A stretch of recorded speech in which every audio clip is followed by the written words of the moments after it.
Don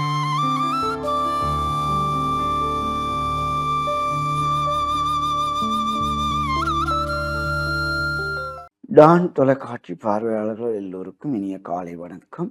உளவளம் உளநலம் பேணவே மகிழ்வான வளம் மிக்க வாழ்வுக்கு சூழ்நிலைக்கேற்ப எம்மை மாற்றலாம், எமக்கேற்ப சூழ்நிலையை நாமே அமைக்கலாம் என்ற தலைப்பில் எமக்குள் நெகிழ்வுத்தன்மை ஃப்ளெக்சிபிலிட்டி பேண வேண்டும் என்பதை விளக்க விரும்புகிறேன்.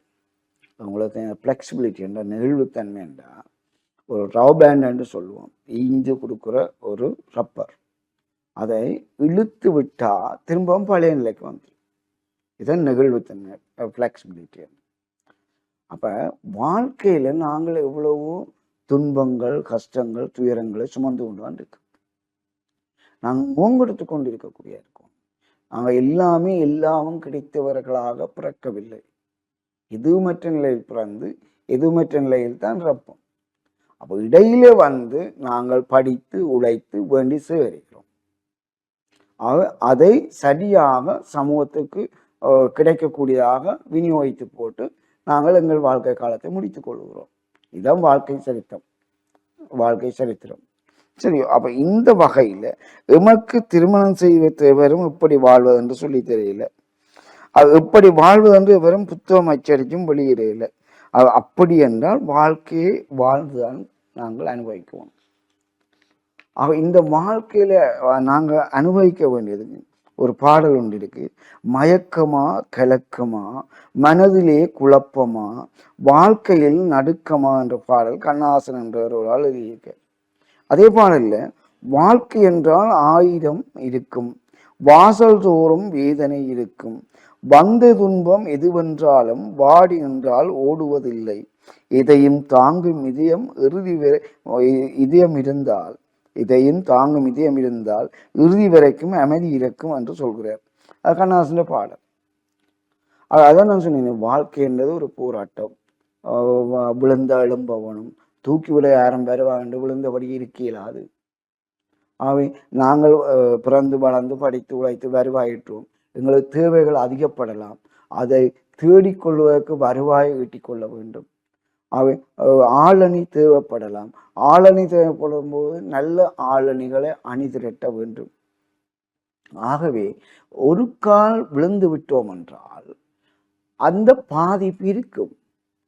அதையே எண்ணிக்கொண்டிருந்தால், நொந்து கொண்டிருந்தால் எப்படி மீட்சி வரும்?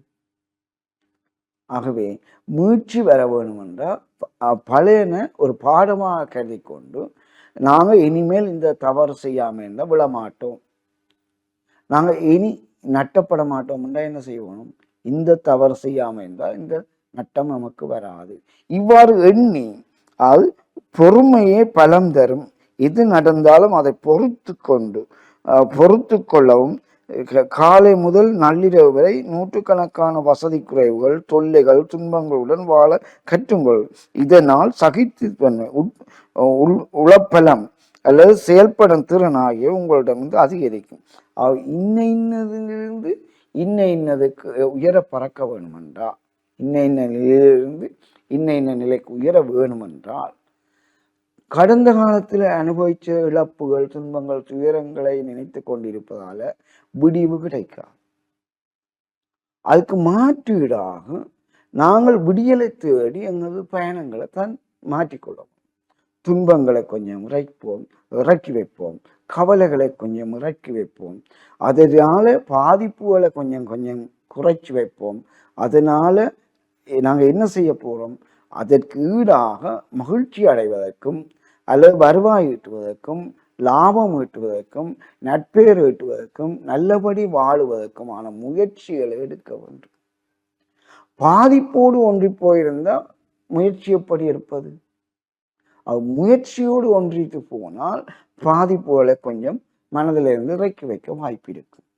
ஆகவே வாழ்க்கை எதற்கு கொடுத்து நாம் வாழ்ந்து சுவைக்க வேண்டும், எம்மாலும் வாழ்ந்து காட்ட முடியும் என பொறுப்போடு நாங்கள் முயற்சி எடுக்க வேண்டும். ஆகவே நீடுழி வாழ வேண்டிய பொறுப்பில் இருந்து எவரும் விலக முடியாது. கட்டாயம் எல்லாரும் நீடுழி தமிழும் 100க்கு 200 வயசு வாழ்வோமோ, 50க்கு 100 வயது வாழ்வோமோ, நீடுழி வாழ வேண்டும்.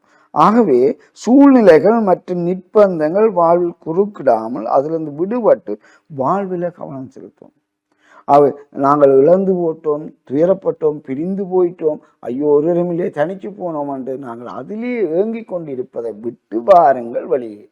அப்படி வெளியே வரும்போது நாங்கள் நல்ல சூழலும் நல்ல மனிதர்களும் நல்வருவாய் ஈட்டும் வழிகளும் நல்லறிவை பெருக்கும் வழிகளும் நல்வழியில் நாங்கள் பயணிப்பதற்குமான மாற்று வழி ஊடாக எங்களுடைய வாழ்க்கையை கொண்டு செல்ல வேண்டும். அதற்காக நாம் ஒவ்வொரு நாளும் உழைக்க வேண்டும். ஆகவே கவலைகள், துன்பங்கள், துயரங்களை இறக்கி வைத்து ஆக்கபூர்வமான நல்லெண்ணங்களை நீங்கள் உங்கள் உள்ளத்தில் உருவாக்கி வெற்றி பெற வேண்டும் என்று கூறிக்கொண்டு விடைபெறுகின்றேன். நன்றி.